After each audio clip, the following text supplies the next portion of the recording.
దేవుడు వారికి ఫలం ఇచ్చిన కాక. హల్లెలూయా. పాడేవారు కూడా పాపం నీరసంగా పాడుతూ ఉన్నారు. అందరికీ దేవుడు ఆరోగ్యాన్ని కలగచేయను కాక. ఎందుకంటే ఎండాకాలం కాబట్టి ఈ సౌండ్ సిస్టమ్ ఏంటంటే క్లమ్మింగ్ అవుతూ ఉంటుంది అన్నమాట. సౌండ్ ఆ వేడి ఎక్కువైపోయి లోపల ఉంది కదా, ఎంత పెంచినా పెంచని మీరు మా స్థాయి చేస్తూ ఉంటారు, నేను పెంచుతూ ఉంటాను. అది కరగదు, ఎందుకంటే అది కూడా మరి వస్తులే కదా. కాబట్టి మీరు అర్థం చేసుకొని మీరు సహకరించవలసిందిగా ప్రభు పేరట మీకు తెలియజేస్తా ఉన్నాం. హల్లెలూయా. మంచిదండి. కూడి వచ్చిన మీ అందరికీ కూడా మరొకసారి ప్రభువును రక్షకుడైన యేసు నామములో నా యొక్క హృదయపూర్వక వందనాలు తెలియజేస్తా ఉన్నాను. అందరికీ ప్రైజ్ ది లార్డ్. ఒకసారి మీ పక్కన వారిని చూడండి, వచ్చారో లేదో చూడండి, ఎవరైనా మిస్ అయ్యారో చూడండి. ఎవరు రాలేదు కదా, అవును బాగాలేదు, అందుకే ప్రార్థన చేయమని నువ్వే బాగా ప్రార్థన చేయాలి. ఆ కుమార్తెకు భయంకరమైన జ్వరంతో బాధపడుతున్నాడు రాత్రి నుంచి. మరి ఉదయకాలం వెళ్ళి ప్రార్థన చేసి వచ్చాను. మరి నీ స్నేహితుడు రాలేదు కాబట్టి నువ్వు భారం కలిగి ఇంటికాడ ఈరోజు మధ్యాహ్నం భోజనం చేయకుండా ప్రార్థన చేయి, దేవుడి కార్యం చేస్తాడు. హల్లెలూయా, హల్లెలూయా. రైట్. పరమగీతం నుంచి దేవుని వాక్యాన్ని మనం ఈరోజు జ్ఞానం చేద్దాం. మూడు విషయాల గురించి చెప్పి త్వరగా నేను ముగించేస్తాను. 2వ అధ్యాయము 1వ వచనం. నేను షారోను పొలములో పూయు పుష్పం వంటి దానను, లోయలో పుట్టు పద్మము వంటి దానను. దేవునికి స్తోత్రం కలుగును గాక. మంచిదండి. పరమగీతాల పుస్తకం బైబిల్ గ్రంథంలో ఎన్నో పుస్తకం, పరమగీతాల పుస్తకం బైబిల్ గ్రంథంలో ఎన్నో పుస్తకం. ఎవరు చెప్తారా? 22వ పుస్తకం. ఎన్నో పుస్తకం అండి? ఇది సామాన్యమైన ప్రజల కంట అర్థం కాని గ్రంథంలో ఒకటి. కానీ దీనిని సొలొమోను పాటని, ఒక వధువు వరుల యొక్క సంభాషణ అని కూడా అంటారు. పురాతన ప్రాచీన సాహిత్యాల్లో ఇది ఒక మంచి అర్థవంతమైన పుస్తకం. అర్థం చేసుకుంటే అర్థం అవుతుంది, అర్థం కాకపోతే ఎన్నో పెడార్థాలు ఈ పుస్తకంలో ఉంటాయి. దేవునికి స్తోత్రం కలుగును గాక.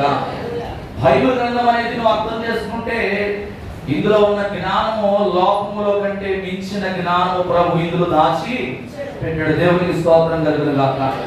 ఈ పరమగీతానికి ఉన్న మరొక లక్షణం ఏంటంటే సంఘానికి, యేసుక్రీస్తు సంఘానికి గల పవిత్ర స్నేహాన్ని వివరించే ఒక మృదువైన మధురమైన సంభాషణ కలిగిన పాట. ఇది కట్టు కథ ఎంత మాత్రం కూడా కానే కాదు. ఎందుకైనా కట్టు కథ కాదని నేను చెప్తున్నానంటే, యూదులు ఆచరించే పండుగలలో పస్కా పండుగ చాలా పెద్ద పండుగ అన్నమాట. 8వ దినాన ఈ పరమగీత పుస్తకాన్ని ఏం చేస్తారంటే చాలా పవిత్రతతో యూదులందరూ కలిసి ఏం చేస్తారంటే ఈ యొక్క పరమగీత పుస్తకాన్ని అందరూ కూడా చదువుతారు. ఈ యొక్క మనం చదువుకున్న ఈ 2వ అధ్యాయం 1వ వచనం ఈ మాటలు 4 భాగాలుగా విభజిస్తే, ఒకటి ఏమంటుందంటే నేను పుష్పమును అంటుంది. రెండవదిగా నేను షారోను పొలములో పూయు పుష్పము వంటి దానను. నాది షారోను పొలము అంటుంది.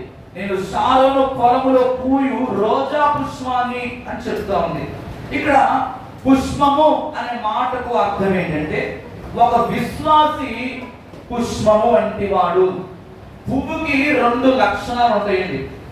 ఒకటి ఏంటంటే పువ్వు ఎప్పుడు కూడా మెత్తనిదిగా ఉంటుంది అన్నమాట. పువ్వు ఎలా ఉంటుంది? మెత్తగా ఉంటుంది, సున్నితంగా ఉంటుంది.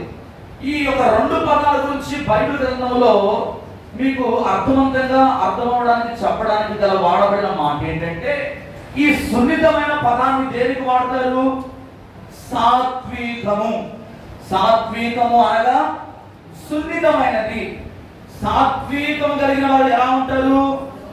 సున్నితంగా ఉంటారు. కొంతమంది ఉంటారండి, ఏ మాట కూడా పడని వ్యక్తులు చాలా మంది ఉంటారు. అంటే ప్రతి దానికి కూడా త్వరగా రియాక్ట్ అయిపోతూ ఉంటారు, చిన్నదానికే అలుగుతూ ఉంటారు, చిన్నదానికే ముఖం మార్చుకొని ఏం చేస్తూ ఉంటారంటే మందిరానికి రాకుండా మానేస్తారు. కానీ ఈరోజు మనం గమనించాల్సిన విషయం ఏంటంటే, రక్షింపబడిన ప్రతి విశ్వాసిలో ఉండాల్సింది ఏంటి?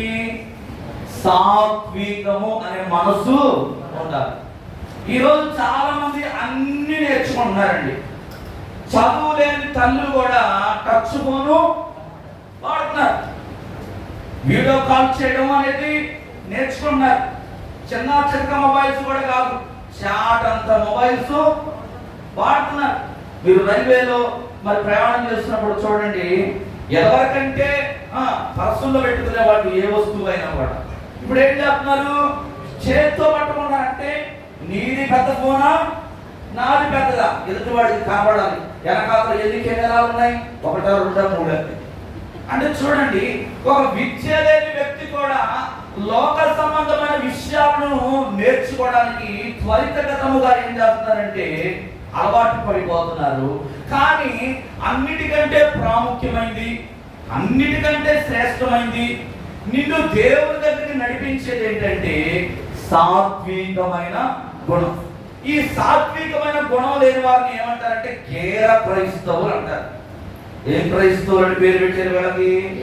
గేర క్రైస్తవులు. ఏంటి గేర అంటే, నువ్వు నాకు చెప్పేది ఏంటి? మాకు ఎన్నో విషయాలు తెలుసు. మంచిదే.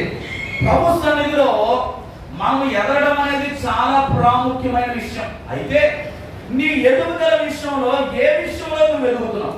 ప్రియమైన వాళ్ళారా, సాత్వికం అనే గుణము ఒక ఆప్షన్ కాదండి. ఆప్షన్ లాగా వెతుక్కోవాల్సింది కాదు. ఇది సాత్వికమైనది, ఖచ్చితమైనది, ఇంపార్టెంట్. ఇది అందరికీ కూడా ఏం చేయాలంటే అలవాటు చేసుకోవడానికి ప్రయత్నం చేయాలి. అసలు సాత్వికమైన గుణం ఎలా వస్తుంది? ఎప్పుడైనా ఆలోచించారా?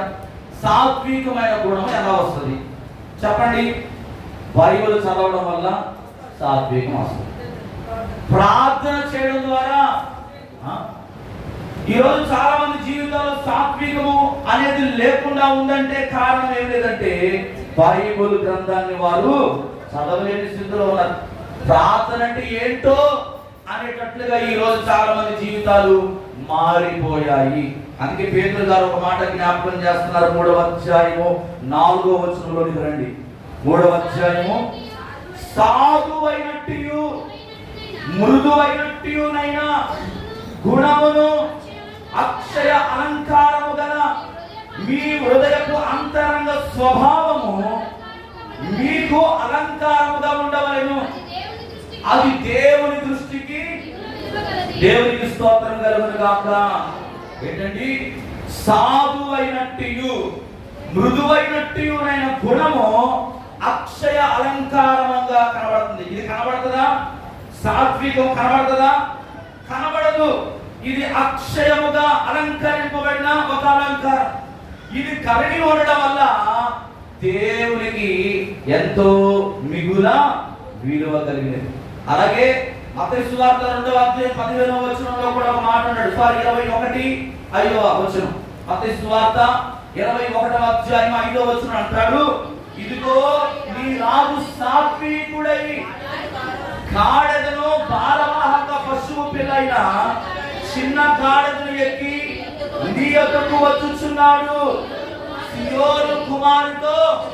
అది గాడిద స్వభావం ఎలాంటిదండి? సాత్వికమైనది. ఎన్ని బరువులు వేసినా కూడా అదేం చేస్తుంది? మోసుకుంటూ పోతా ఉంటది.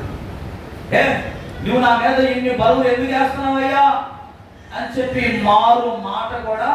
అందుకే కదా ప్రభువైన యేసుక్రీస్తు వారు, ఇదిగో మీ ఎదురుగా ఉన్న గ్రామానికి వెళ్ళండి, అక్కడ కట్టబడిన గాడిద పిల్ల మీకు ఎవరైనా అడిగితే దాన్ని ఈ ప్రభువుకు కావాల్సిందని చెప్పి తీసుకొని రండి అని చెప్పాడు. అప్పటి వరకు గాడిద కట్టబడిన స్థితిలో ఉందండి. కానీ ఎప్పుడైతే యేసుక్రీస్తు ప్రభు వారు దాని మీద కూర్చున్నారో దానికి ఏమొచ్చేసింది? ఎందుకైనా గుర్రాన్ని ఎన్నుకోలేదు? ఎందుకైనా గొర్రె పొట్టేలును ఎన్నుకోలేదు? ఎందుకని గాడిదను ఎన్నుకున్నాడంటే సాత్వికమైన గుణము గాడిదలో కనబడుతుంది. ఈరోజు విశ్వాసులమైన మనం అందరం కూడా ఈ సాత్వికమైన గుణాన్ని అలవర్చుకోవాలి. మెత్తని స్వభావం ఉండాలండి. చాలాసార్లు దుడుకు స్వభావంతో జీవిస్తూ ఉండటం వల్ల దానివల్ల ఏమి పొందుకుంటాం అంటే నష్టాన్ని పొందుకుంటాం. ఒక వ్యక్తి ఎంత ఎదిగిన వాడైనప్పటికీ, ఎంత జ్ఞానవంతుడైనప్పటికీ, ఎన్ని విషయాలలో నీకు సామర్థ్యం ఉన్నప్పటికీ కొన్ని విషయాల్లో మనం ఏం కలిగి ఉండాలంటే తగ్గించుకునే జీవితాన్ని మనము కలిగి ఉండాలి. సాత్వికముతో సున్నితంగా మాట్లాడే స్వభావం ఉండాలి. సున్నితమైన స్వభావం ఉండాలి. అరుస్తున్నారు కదా అని చెప్పి వాళ్ళతో పాటు కూడా మనం కూడా అరిచేమనుకోండి, ఏమైనా ఉపయోగం ఉంటుందా? ఏం ఉపయోగం ఉండదు. అరిచే వ్యక్తిని అరవని, నువ్వు మౌనంగా ఉండు. ప్రభు ఏదో ఒక రోజు నీ పక్షాన న్యాయం జరిగిస్తాడు. ఈ రోజు నువ్వు అవమానకరమైన జీవితాన్ని జీవిస్తున్న పరిస్థితిలో ఉన్నావు, నువ్వు ఉండొచ్చేమో, అంత మాత్రాన నీ విలువ ఎంత మాత్రం కూడా తగ్గదు. ఈరోజు ప్రభు మీకు జ్ఞాపకం చేస్తున్నాడు, సాత్వికమైన లక్షణం మనకు ఉండాలి. సాత్వికము లేకపోవడానికి గల కారణం కూడా బైబిల్ చెప్తా ఉంది. యాకోబు పత్రిక 1వ అధ్యాయము 21వ వచనం చదివితే, అందుచేత సమస్త కల్మషమును విర్రవీగుచున్న దుష్టత్వమును మాని లోపల నాటబడి మీ ఆత్మను రక్షించుటకు శక్తిగల వాక్యమును, దేవునికి స్తోత్రం కలుగును గాక. లోకములో ఉన్న వాటన్ని కూడా నేనేం చేస్తాయంటే పాడు చేస్తామంటే. లోకం ఏంటంటే చెడ్డది. లోకములో ఉన్న వాటన్ని కూడా భయంకరమైనవి. అవి మనిషిని ఏం చేస్తాయంటే హృదయంలోనికి, మొదట తలంపుల్లోనికి వచ్చి హృదయాన్ని ఏం చేస్తాయి? పాడు చేస్తాయి. ఈ పాడు చేసే సమస్త కల్మషమైన ఆ విర్రవి కూర్చున్న దుష్టత్వము ఏం చేయాలి? విశ్వాసులమైన మనము విడిచిపెట్టుకోవాలి. దేవునికి స్తోత్రం కలుగును గాక. అందుకే మొదటి కీర్తన అంటాడు కదా, దుష్టుల ఆలోచన చొప్పున నడవక, పాపుల మార్గము నిలవక, అపహాసకులు కూర్చుండ చోట కూర్చుండక, యెహోవా ధర్మశాస్త్రమందు ఆనందించుచు దివారాత్రులు దాన్ని ధ్యానించువాడు. దేవునికి స్తోత్రం కలుగును గాక. అతని జీవితంలో కరువు వచ్చినా ఏదొచ్చినా కూడా అతడు ఎప్పుడు కూడా ఎటువంటి శ్రమలకు అతడు లొంగనే. ఎందుకు? అతడు నీటి కాలువల యోరన. అది ప్రియమైన వారలారా, మన జీవితంలో ఉన్న ఆ దుష్ట స్వభావం, మనిషి ఎప్పుడు విర్రవీగుతాడంటే ధనం ఎక్కువైపోయినప్పుడు. అర్థమవుతుందా? అన్ని కూడా అనుకూలంగా ఉన్నాయనుకోండి, మనిషి ఎప్పుడు కూడా మాటను లెక్క చేయడు. ఈరోజు సమస్తమైన కల్మషం ఒకవేళ నీలో ఉన్నట్లయితే, క్షమించలేని గుణము కూడా దేవునికి ఆయాసకరమైనదేనండి. ఒకవేళ ఇతరులను క్షమించలేని స్థితిలో ఉన్నట్లయితే ఈరోజు ప్రభు నీకు జ్ఞాపకం చేస్తున్నాడు, వాటన్నిటి నుంచి నీవు విడుదల పొందువు కాక. లోపల నాటబడిన నీ ఆత్మ ప్రతిరోజు ఏమవ్వాలంటే ఉజ్జీవించబడాలి. ఈ రోజు చాలా మంది ఏమైపోతున్నారంటే చల్లబడిపోతా ఉన్నారు. ఉజ్జీవం కనబడడం లేదు, ప్రార్థనలో ఉజ్జీవం లేదు, ఆరాధించే విషయంలో ఉజ్జీవం లేదు, దేవుని మాట వినే విషయంలో ఏకాగ్రత లేని వారిగా చాలా మంది జీవిస్తున్నారు. మనం ఎప్పుడు కూడా చల్లారిపోయిన వారిగా మనలో ఉండకూడదు. మనలో ఉన్న ఆత్మ దేవుని వాక్యము చేత ఏమవ్వాలంటే ప్రతిరోజు కూడా ఉజ్జీవించబడాలి. దేవునికి స్తోత్రం కలుగును గాక. మత్తయి సువార్త అంటాడు 11వ అధ్యాయం 29వ వచనంలో, నేను సాత్వికుడను, దీన మనస్సు గలవాడును గనుక మీ మీద నా కాడిని ఎత్తుకొని నా యొద్ద నేర్చుకొనుడి, అప్పుడు మీ ప్రాణములకు. దేవునికి స్తోత్రం కలుగును గాక. వాక్యమైన దేవుడు ఆయన సాత్వికుడు కనుక ఆయన అంగీకరించిన నీవు కూడా సాత్వికమైన వ్యక్తిగా మార్చబడతావు. బైబిల్ గ్రంథంలో ఒక వ్యక్తి ఉన్నాడండి, మోషే భయంకరమైన కోపిష్టి, చాలా కోపం కలిగిన వ్యక్తి అన్నమాట. ఐగుప్తులను ఒక్క దెబ్బతో ఏం చేశాడంటే మట్టి దగ్గర చేశాడు. అప్పుడు ఈ విషయము ఫరో గారికి తెలిసింది. తెలిసి మోషేను ఏ విధంగానైనా చంపాలి అని ఆలోచన చేసినప్పుడు ఫరో ఎదుట నుండి మోషే ఎక్కడికి వెళ్ళిపోయాడు? మిథ్యాను దేశానికి వెళ్ళిపోయాడు. మిథ్యాను దేశానికి వెళ్ళిపోయి ఒక బావి దగ్గర కూర్చున్నాడు. కూర్చున్నప్పుడు ఆ బావి దగ్గర ఒక స్త్రీ ఆమె దాహాన్ని తీర్చింది. తన కుటుంబంలో చేర్చుకున్నప్పుడు యేసుక్రీస్తు ప్రభువు వారు ఏం చేశాడో తెలుసా? మోషే గారిని 40 సంవత్సరాలు అరణ్యంలో గొర్రెలను మేయించడానికి అతను ఏం చేశాడు? నలిపేశాడు అన్నమాట. మోషే గారి జీవితంలో 20 లక్షల కాల్వలాన్ని ఒక వ్యక్తి నడిపించగలిగాడంటే ఎంత సాత్వికం కావాలండి. ఈ సాత్వికం అంతా కూడా మోషేకి ఎక్కడ నేర్పించాడు తెలుసా? దేవుడు అరణ్యంలో. ఒకసారి మీ జీవితంలో కష్టాలు ఎందుకు వస్తాయో తెలుసా? బాధలు ఎందుకు వస్తాయో తెలుసా? అవమానాలు ఎందుకు వస్తాయో తెలుసా? నీకు సాత్వికమును నేర్పించడానికి. హల్లెలూయా. మోషే ఆ అరణ్యంలో ఆ 40 సంవత్సరాలు దేవుని చేతిలో నడపబడకపోతే అతడు అంత గొప్ప వ్యక్తిగా మార్చబడలేకపోయేవాడండి. ఈరోజు మన జీవితంలో మోషే లాంటి సాత్వికం, ఆయన గురించి ఏం చెప్తున్నాడు తెలుసా దేవుడు? సంఖ్యాకాండము 12వ అధ్యాయం 3వ వచనం చదివితే, యెహోవా మాట వినెను మోషే భూమి మీద ఉన్న వారందరిలో. ఒకప్పుడేమో కోపిష్టి అని పేరు పొందుకున్న మోషే ఈరోజు అరణ్యములో దేవుడు తను ఏం చేశాడంటే దేవుని దగ్గర పిహెచ్డి సంపాదించుకున్నాడండి. సాత్వికమును గురించి బైబిల్లో ఎంత చక్కగా వర్ణింపబడతా ఉందో చూడండి. మిక్కిలి సాత్వికుడు అంట. భూమి మీద ఉన్న ప్రజలందరిలో కూడా మోషే మిక్కిలి సాత్వికుడుగా దేవుని చేత సాక్ష్యం పొందుకున్నాడు. ఈరోజు నీకు సాత్వికం ఉందా? మత్తయి సువార్త 5వ అధ్యాయం 5వ వచనం మనకు తెలుసు, సాత్వికులు ధన్యులు. ఈరోజు నీకు సాత్వికం ఉంటే అంట భూమి అంతా కూడా నువ్వు అది నోరు మంచిదైతేనంట అది లోకంలో ఒక సామెత ఉంది కదా. ఈరోజు సాత్వికము లేకనే చాలా మంది జీవితాల్లో ఆశీర్వాదాన్ని పోగొట్టుకుంటున్నారు. అందుకే దేవుడు ఎప్పుడూ కూడా ఒక మాట జ్ఞాపకం చేస్తాడండి, కోపపడుడి కానీ కోపము చాలా అనర్థాలు దారితీస్తుంది. ఒక క్రైస్తవుడిగా క్రీస్తును నీవు ఇతరులకు పరిచయం చేయాలంటే వీరు నిజంగా యేసు ప్రభువును నమ్ముకున్నవారు అని ఎలా కనబడతారంటే నీ బాహ్య శరీరమును అలంకరించుకోవడం ద్వారా కానే కాదు గాని నీ అంతరంగములో దేవుని గురించిన పరిశుద్ధత నీలో కనబడాలి. దేవుని గురించిన ఆ సాత్వికమైన గుణం నీలో కనబడాలి. ఆ మంచితనము నీలో కనబడాలి. ఆ ప్రేమ తత్వము నీలో కనబడ్డప్పుడే ఇతరులు దేవుని దగ్గరికి రాగలరండి. సాత్వికముల గురించి 14వ అధ్యాయం సామెతల గ్రంథం 30 వచనంలో అంటాడు. సామెతల గ్రంథం 14:30 ఒకసారి చదువుతారా?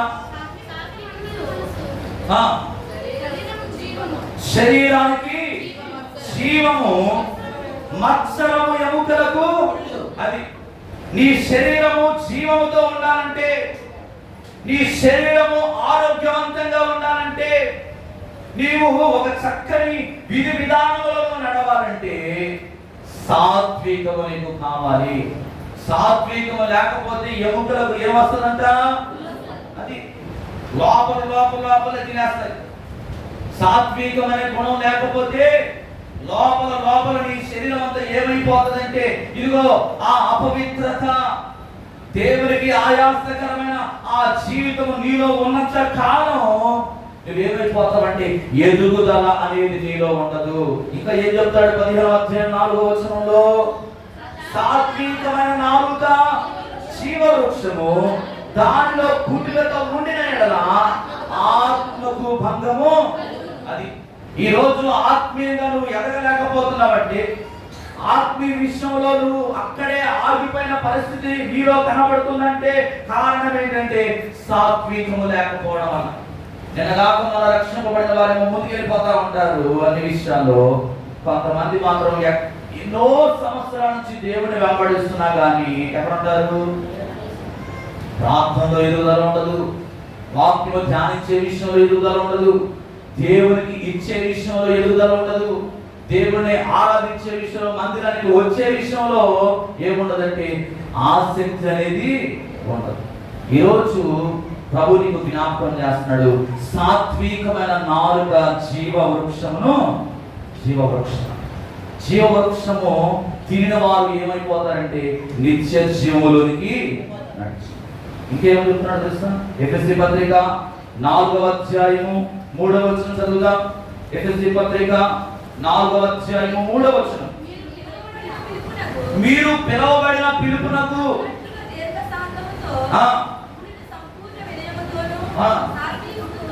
సాత్వికముతోను నడుచుకోవాలని ప్రభువును బట్టి ఖైదీనైన నేను.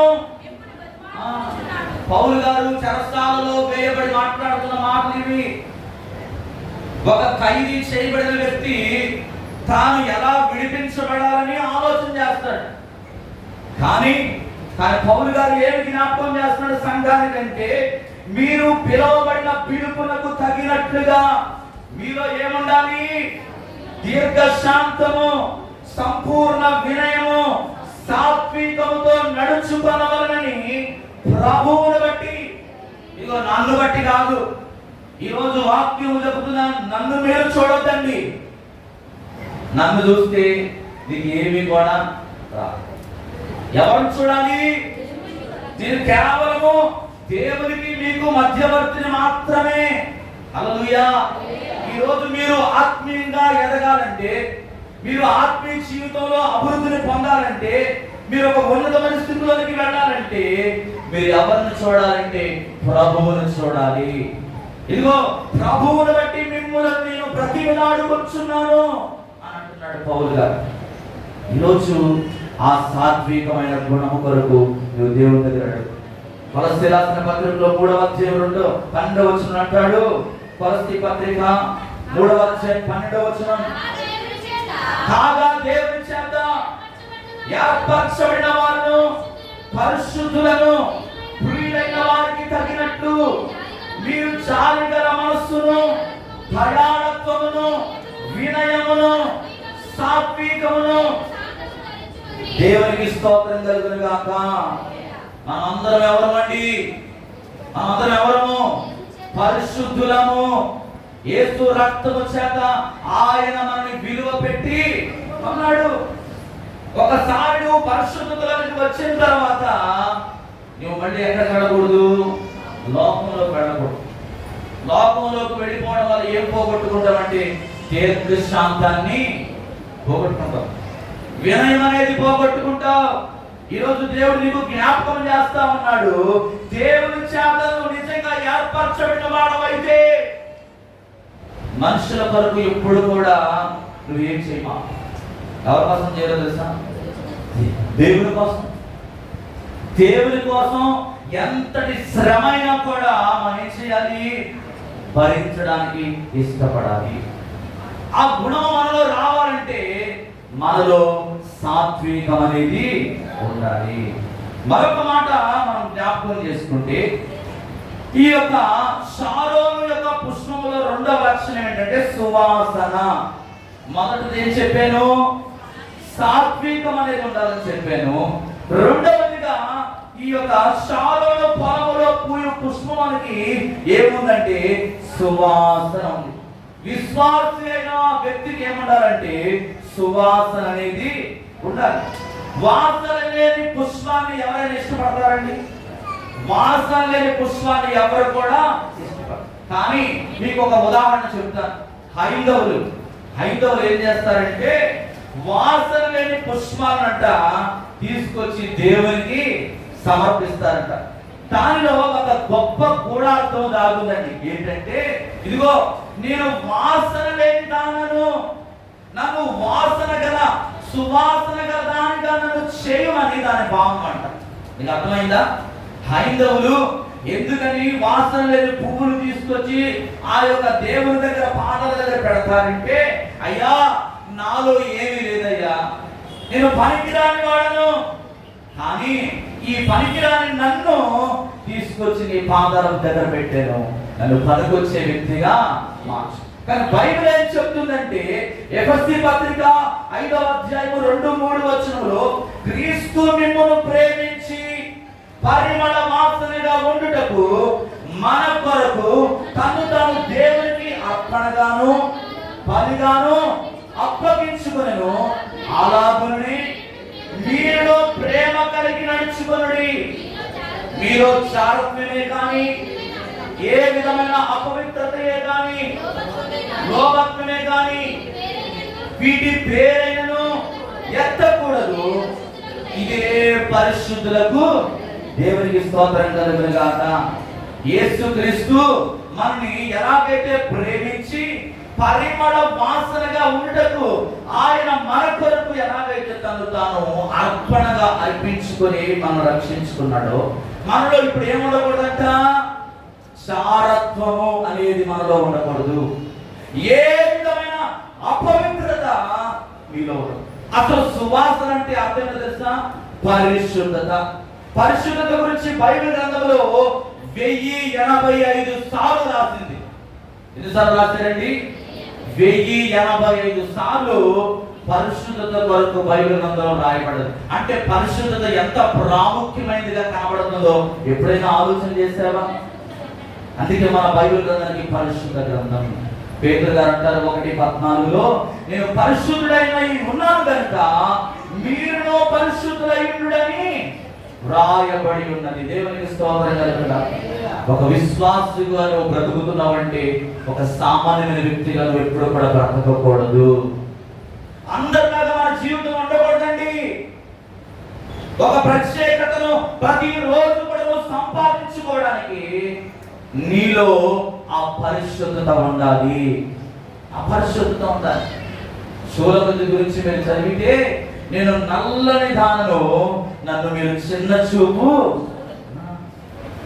శూలపతి గురించి ఆమె మాట్లాడుతున్న మాట ఏంటంటే, వాస్తవానికి శూలపతి ఒక కన్యక, ఇస్కాకారు అనే గోత్రానికి చెందిన వ్యక్తి అండి. ఆమె నివాసము షూలేము అనే గ్రామములో రాజైన సొలొమోను పరిపాలనలో ఈ గ్రామము స్వాధీనము చేయబడుతూ ఉంటా ఉంది. షూలమితిని ఒకరికి ప్రధానము చేసి తీసుకొచ్చారు. అయితే ఆమె సోదరుడు ఏం చేశారంటే ఆమెను తీసుకెళ్లి ద్రాక్ష తోటకు కావలి కత్తెగా ఆమెను పెట్టేశారండి. సొలొమోను సేవకులలో ఒకడు ఈ షూలమితిని తీసుకొచ్చి రాజనగర్లో ఉన్న స్త్రీలతో మధ్యలో ఉంచాడు. ఆమె ఈ అలవాటు ఎవరికంటే షూనేమీయులకు ఇది ఒక అలవాటు అన్నమాట. ఒక వ్యక్తిని బానిసగా కావలగత్తిగా ఉన్న వ్యక్తిని తీసుకొచ్చి రాజు ఆస్థానంలో పెట్టడము షూనేమీయులు వారి యొక్క పద్ధతి అన్నమాట. మొదటి రాజుల గ్రంథము మీరు 1వ అధ్యాయం ఇంటికి వెళ్ళిన తర్వాత 1 నుంచి 4 వచనాల వరకు చదువుకుంటే అక్కడ కనబడుతుంది. ఈ యొక్క షూలమితిని షారోను పొలము అంటే అర్థం ఏంటంటే రోజా పువ్వులు పూసే పొలములో ఏమని పెట్టారు. ఇది కర్మేలు ప్రాంతానికి యుబ్బేకు మధ్య ఒక గులాబీల తోట అన్నమాట.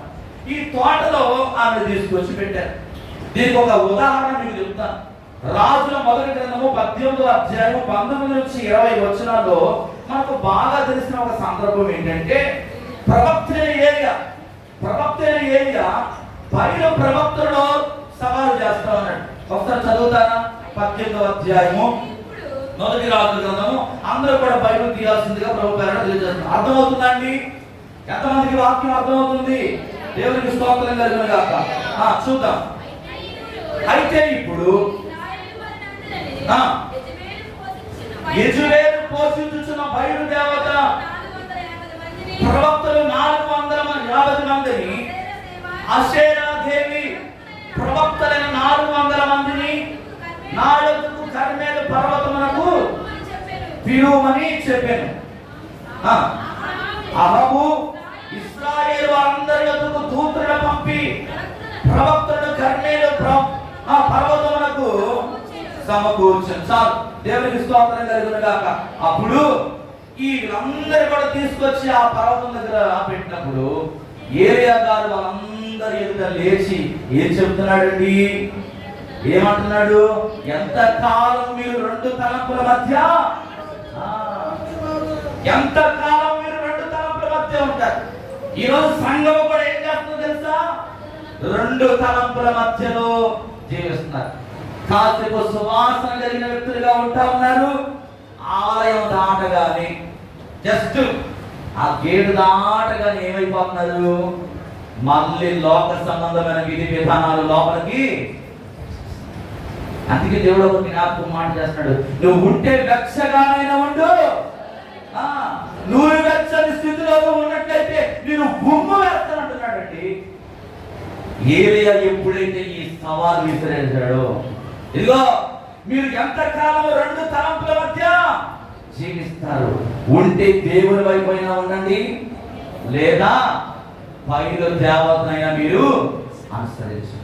ఈ మాట చెప్పగానే చనులు ఒక్క మాట అయినా పలకక దేవుని బట్టి ఆ కర్మేలు పర్వతం ఎదుట అందరూ కూడా మోకరించి ప్రార్థన చేస్తున్నారు. దేవునికి స్తోత్రం కలుగునుగాక. ఇప్పుడు చూడండి ప్రియమైన వాళ్ళారా, ఈరోజు నీ జీవితంలో ప్రార్థనా స్థలం ఉన్నదా? అన్ని మన జీవితంలో ఉంటాయండి. ఒకసారి లూదా అనే ప్రాంతంలో యొప్పేకు దగ్గర పేతురు గారు శిష్యులను తీసుకుని వెళ్ళి తడువు చేయక ఒక వ్యక్తి దగ్గరికి వెళ్తా ఉన్నాడు. ఎవరండి? తబిత అనే వ్యక్తి ఏమైపోయింది? చనిపోయిన స్థితిలో ఉంది. ఈ విధవరాళ్ళు అందరు కలిసి ఏం చేస్తున్నారు? ఆ బిడ్డ దగ్గర కూర్చొని వేడుస్తా ఉన్నారు, రోదన చేస్తా ఉన్నారు, మొరపెడతా ఉన్నారు. ఎందుకంటే చనిపోయింది. చాలా వేదన, చాలా వేదన. కానీ పేతురు గారు, ప్రియమైన వాళ్ళారా, దేవుని ఆత్మ అపొస్తలుల కార్యం 9వ అధ్యాయం 40వ వచనం చదివితే అక్కడ ఈ మాట కనబడుతుంది. ఒకసారి చూద్దామా? అపొస్తలుల కార్యము 9వ అధ్యాయం 40వ వచనం.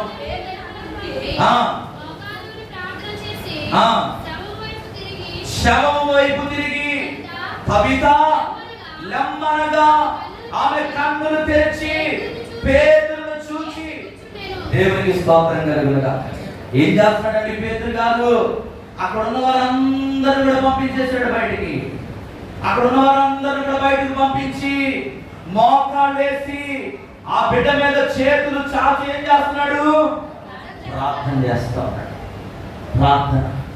ఈరోజు చాలా మంది జీవితాల్లో ప్రార్థన కరువైపోతా ఉంది. హల్లెలూయా. ప్రార్థన అండి.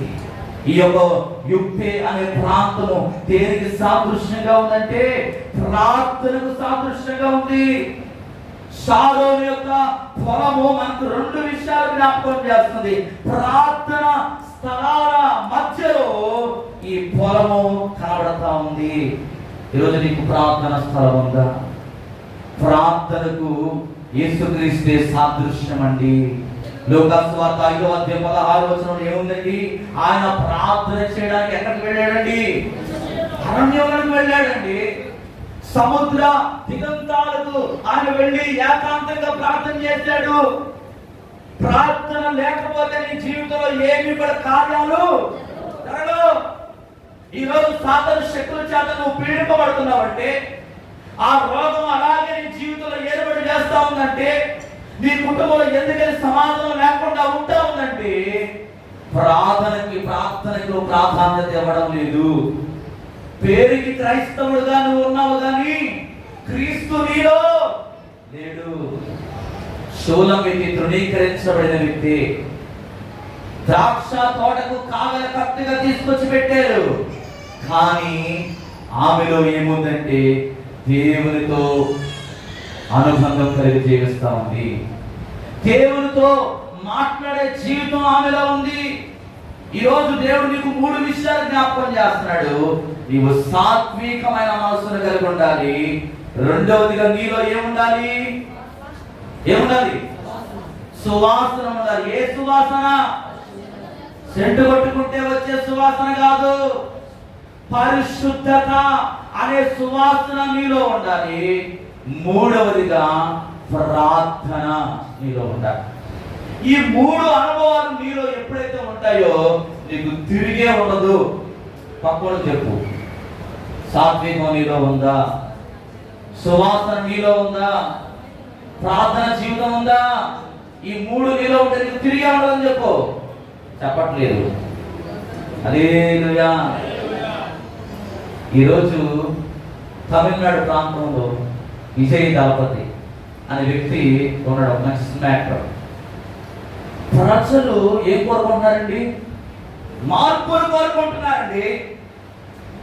ఈ లోక సంబంధమైన వ్యక్తి 5 సంవత్సరాలు పరిపాలన చేసే ఆ యొక్క పరిపాలకుడి విషయంలో ప్రజలు అంతా ఆసక్తి కలిగి వారు మార్పును చూడాలని ఆశపడుతున్నట్లయితే, దేవాది దేవుడు నీ కొరకు పరలోకాన్ని విడిచిపెట్టి భూమి మీదకి వచ్చి నీవు చేసిన ప్రతి తప్పిదాన్ని, ప్రతి పాపాన్ని ఆయన భుజాల మీద తీసుకొని నీకు నిత్య జీవాన్ని ఇచ్చినప్పుడు ఆయన నీలో కూడా మార్పును కోరుకుంటాడా? కోరుకోడా?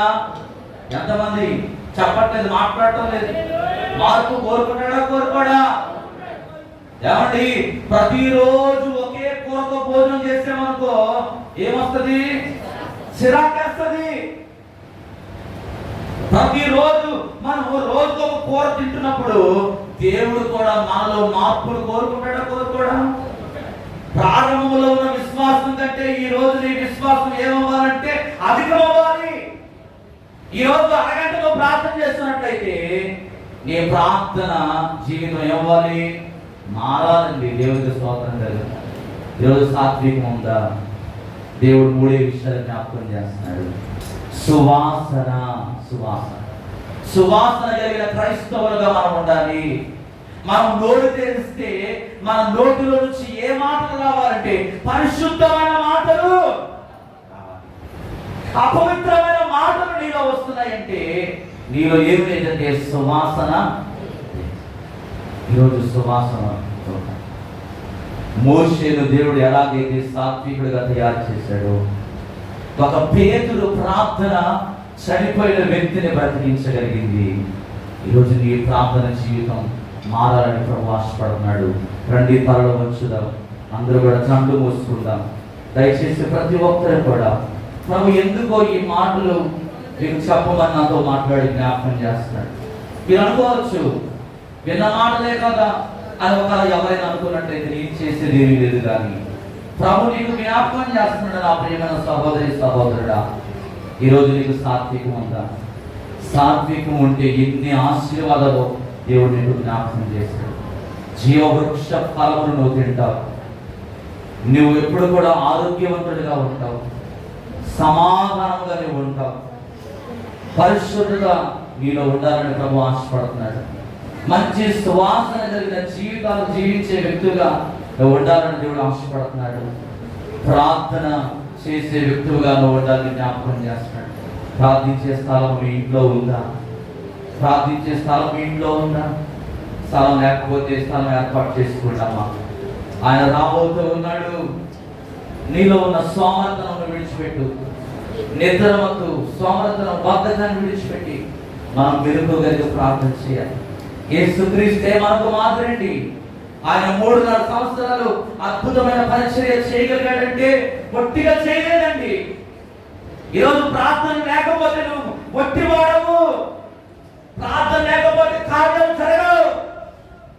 ప్రార్థన చాలా ప్రాముఖ్యమైంది.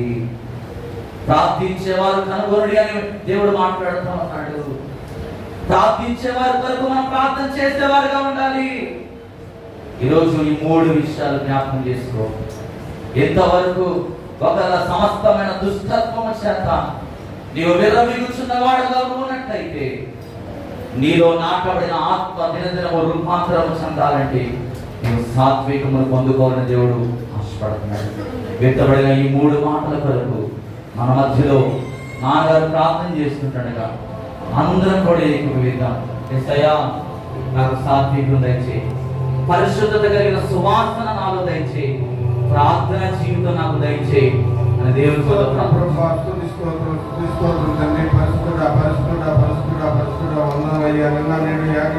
దేవుడా స్తోత్రము ప్రభా. నాయన గడిచిన వారం నుంచి గడిచిన దయచేయండి. నిలబెట్టి ప్రభా నాయన ఎక్కడ భద్రపరుచుకున్నావు నాయన ప్రభా. నాయన ప్రభా నాయన పౌరు సంవత్సరం తర్వాత కంచేసి కాపాడినావు ప్రభా. ఇది ప్రభా ఈ సంవత్సరం కూడా ప్రభా మమ్మల్ని అందరినీ కంచేసి కాపాడాడు ప్రభా. నాయన మేము 4వ నెలలో ప్రవేశించి ఆఖరి దినాల్లో ఉన్నాం ప్రభా. నాయన ప్రభా స్తోత్రము ప్రభా. నాయన ఎక్కడ చూసినా ప్రభా భయంకరమైన యుద్ధాల ప్రభా, భయంకరమైన ప్రభా పోరాటాల భయంకరమైన రోజులు ప్రభా, ఎక్కడ చూసినా అల్లర్ల ప్రభా. నాయన తండ్రి ప్రభా మమ్మల్ని అయితే సజీవంగా ఉంచి మీ సన్నిధిలో ప్రవేశపెట్టి మీరు స్తుతించి గణపతి భాగ్యం మాకు అందరికీ ఇచ్చిన వందనాలు స్తోత్రాలయ్యా. స్తోత్రాలు పడే పాటలో మీరు ఉన్నారు తండ్రి, వందనాలు నాయన. దావీదు సంగీతంలో ప్రభా నాయన మీరు మాట్లాడి ఉన్నారు తండ్రి, స్తోత్రము ప్రభా. అలాగే నాయన ప్రభా నాయన ఎంతమంది ప్రభా తెలుగు వచ్చిన ప్రభా ఏ అవసరాలు వచ్చారు ప్రభా నాయన ఆ అవసరాల ప్రభా నీ తండ్రి ప్రభా నాయన మా సన్నిధిలో ప్రభా నాయన మాకు ఇచ్చిన ప్రభా నా సేవ ద్వారా ప్రభా నాయన మాకు ప్రభా మంచి వర్తమానం అందించడానికి వందనాలు ప్రభా. నాయన మాకు 3 విషయాలు ప్రభా ముందు ప్రవేశపెట్టి ఉన్నారు తండ్రి. స్వాత్వికమైన మనసు ప్రభా నాయన మాకు దయచేయండి అయ్యా. స్వాత్వికంలో ఎల్లప్పుడూ ప్రభా నిన్ను స్తుతించి గణపతి ప్రభా నాయన నన్ను నడిపించే భాగ్యం మాకు అందరినీ దయచేయండి అయ్యా. మాలో పుణ్య కపడం లేకుండా ప్రభా నాయన మీలో స్తుతించి గణపతి ప్రభా నాయన స్వాత్వికంతో ప్రభా నాయన ప్రజల ప్రభా నాయన నాయన నీలో ప్రభా నాయన ముందుకు సాగే భాగ్యం మా పిల్లలు దయచేయండి. అలాగే ప్రభా నాయన తండ్రి మంచి సమాసమైన ప్రభా నాయన కుసుమంగా ప్రభా ప్రభా నాయన అలాగే ప్రభా నాయన బిడ్డల ప్రభా నాయన ఇంకా నాయన వాడుకోండి తండ్రి. నాయన కుటుంబాన్ని వాడుకోండి తండ్రి ప్రభా. ఇచ్చి భార్య బిడ్డల ప్రభా దీవించండి, దూరదేశంలో తల్లి దీవించండి ప్రభా. అలాగే ప్రభా నీ బిడ్డల ప్రభా నాయన అనారోగ్యంతో వచ్చారు, ఆరోగ్యంతో వచ్చారు ప్రభా. అయినా ప్రభా నువ్వు ప్రభా చూసే దేవుడు తండ్రి, స్తోత్రం ప్రభా. ఎంతమంది అనారోగ్యంగా ఉన్నారు ప్రభా, ఆరోగ్యం బలం దయచేయండి నాయన. అశాంతి దయచేయండి ప్రభా, తీసివేసి శాంతి దయచేయండి ప్రభా. నాయన ముఖ్యంగా ప్రభా నీ బిడ్డల ప్రభా ఎంతమంది చదువుకుంటారు ప్రభా మీ ప్రణాళిక ఏముందో ప్రభా నాయన ప్రభా చదువులో చూపించారు తండ్రి, స్తోత్రము. 10th క్లాస్ చదువుతున్న ప్రభా రిజల్ట్స్ బిడ్డలు వస్తాయి ప్రభా. ఆ బిడ్డలు మంచిగా ప్రభా దయచేయండి తండ్రి, స్తోత్రము ప్రభా. అలాగే ప్రభా పాటలు పాడిన బిడ్డలు ఉన్నారు ప్రభా నాయన, వాయిద్యాలు బిడ్డలు ఉన్నారు తండ్రి. వారందరినీ ప్రభా ఇంకా ప్రభా నాయన ముందుకు నడిపించే భాగ్యం బిడ్డలు దయచేయండి. పాటలు పాడిన బిడ్డలు ప్రభా నాయన ఎవరి బిడ్డ ప్రభా నాయన నువ్వు ప్రభా ముందుకు నడిపించే భాగ్యం బిడ్డలు దయచేయండి ప్రభా. అలాగే ప్రభా నాయన ఎవరి బిడ్డ సాయం చేయండి, గర్భిణీ సుఖమైన ప్రసవం దయచేయండి తండ్రి, వందనాలు. ఎవరికైనా సంతానం లేదు ప్రభా సంతానం దయచేయండి ప్రభా. ఎవరైతే ఆశపడుతున్నారో ప్రభా మీరే ప్రభా నాయన నడిపించి ప్రభా మీరే కాపాడండి. వారి బిడ్డ సంతానం దయచేయండి నాయన. వృద్ధులు ఉన్న ప్రభా నీ కలసరిగా నడిపించండి ప్రభా నాయన. ముసలిన ప్రభా మీరే తండ్రి తల్లిదండ్రులు అందరూ ప్రభా నాయన నీ భావన ప్రసాదించండి ప్రభా.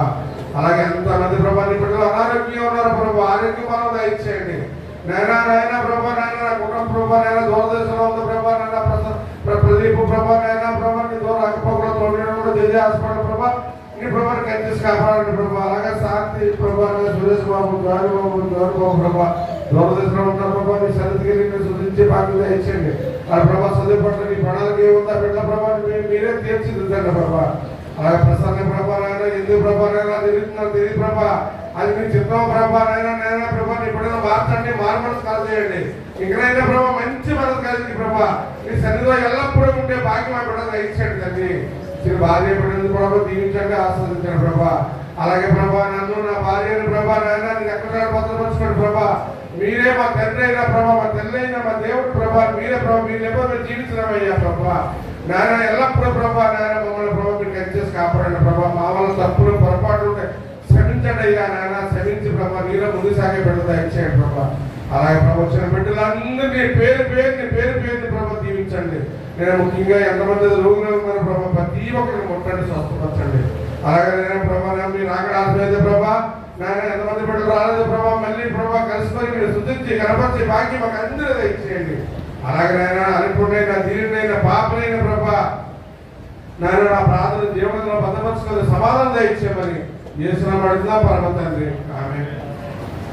మంచి ప్రార్థించిన పరిస్థితి వందనాలు. దగ్గర సపోర్ట్ పరిస్థితి